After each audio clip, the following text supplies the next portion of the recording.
In a world that's more connected than ever, millions of Filipinos leave their homeland to seek better opportunities abroad. This is the story of Overseas Filipino Worker, or OFW, a tale of sacrifice, hope, and the ever-changing face of globalization. Good afternoon, ma'am. By the way, I am Karen Jemima and I'm with Aisha.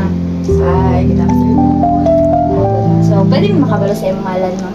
Okay, I am Sarah May. So, narang may mga pangutan na ma'am about sa iyong pag-abroad dito, ma'am. Okay ra, ma'am? Gamay ra ba yan siya, ma'am? So, among first question, ma'am, is how long have you stayed abroad? 3 years and 8 months. Okay, so asa specifically nga place din, ma'am? Sa Kuan, Al-Ain, Dubai, United Arab Emirates. What are the purpose for your stay there? Siguro to para ano na ako mga space. Asa na siya? Mag-support, Support financially. What are your most unforgettable experiences there, or how will you describe your experiences, good or bad? Siguro duha ka buka ko answer ana na ay good and then also na apoy bad. Sa good siguro because my life easier kay siya nga as in more ako og nag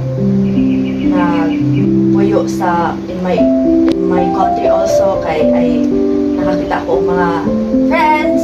I also nakitaan po na ako akong murag family there. Then happy lang siya. Then makaingon po ko og bad since katong nagkasakit ko COVID-19. So, COVID-19, dili gid siya easy kay wala ko'y family. So, dito gid sa lain nga nasod unlike din ani nga maski ka sakit ka duulan gid ka sa imong mga family, comfort gid ka maski pag unsay mo sakit, but there dili you will stay in one room for 1 month. So, dili jud ka nila nga mura na kag-iro ka ila kag tagaan og pagkaon, then leave them, dili mo istorya, dili ka nila. So, mo to akong unforgettable experience. So, lahi lagit ma'am ba basta nata sa atong tour sa family mo. So, dili jud maayo gid po nga siguro mas prefer gid nga magstay sa atong own nga country kaysa mata layo pa. how will you compare the Philippines with other countries?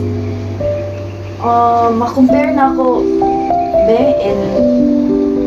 in what one? Government? Unsa man? Like, sa pag nabuhi dito sa imong Sa Pinabuhi. Okay. Diri siguro og dadto mas tiyada ang dadto. Para sa ako mas nice dadto kay syempre gamay ra nimo nga trabaho, gamay ra nimo nga kuan di ba dagko kay kag mga salary. Yeah, din ani compare din ani nga as in maskin pa og everyday 6 to 6 imo ang kuan pero the salary na you've got kay gamay ra gyud gyapon kay dili pa gyapon enough sa family. So mas tiyada para sa ako dito gyud ang para kung para sa mga salary ingana mas tiyada gyud dito. Then about pud sa mga environment ko ingana, oo, fresh din ani pero dito limpyo gyud kay siya. Do you want to go back abroad or to other countries in the future? Why or why not? I will not go back and UAE. And siguro in the future mas gusto kong ma-travel na lang to travel pero but kanang to work dili na. So I want to travel with my soon kids nga but working no, I will not go there for work already. So, maybe know the reason mga hindi nakaganda work dito. Kuan. Syempre, I have husband na and I don't want to leave him. Yun na. So, marag enough dito nga reason nga hindi nakapabalik dito. So, for ito ma'am, thank you po sa imong time. Welcome. Thank you. Globalization has opened doors for millions of Filipinos to work and live abroad. While it brings opportunities, it also comes with sacrifices, distance, separations, and longing for home. For many OFWs, it is a delicate balance between providing for the families and yearning for the warmth of the Philippines.